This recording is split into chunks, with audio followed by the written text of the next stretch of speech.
Shelly time! What happens when someone's talking and holding the microphone down here? Or what happens when someone is using the microphone and steps in front of one of your speakers and it causes feedback? The guests think that it's your fault. It may not really be your fault, it's just something that happens. But ultimately their perception is you are the one in control of the microphone, so it's an issue on you that this is happening. All right, so what's the quick tip today? No, it's not how you can make more tips behind the bar. It's actually how you can prevent issues before they happen with your microphone at your events.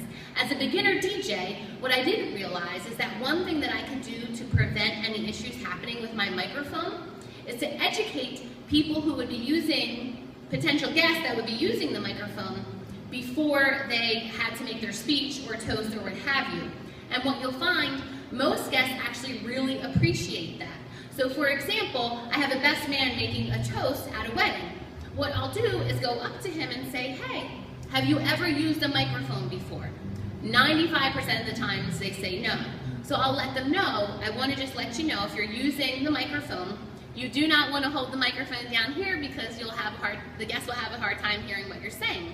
Part of educating your client is to let them know not to stand directly in front of a speaker. It usually will cause feedback.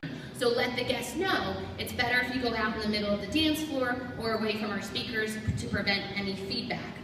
95% of the time, the guests are so happy that you gave them this tip because they are actually nervous about using the microphone. So it actually helps you and also helps them feel more comfortable about using the microphone at the event anyway.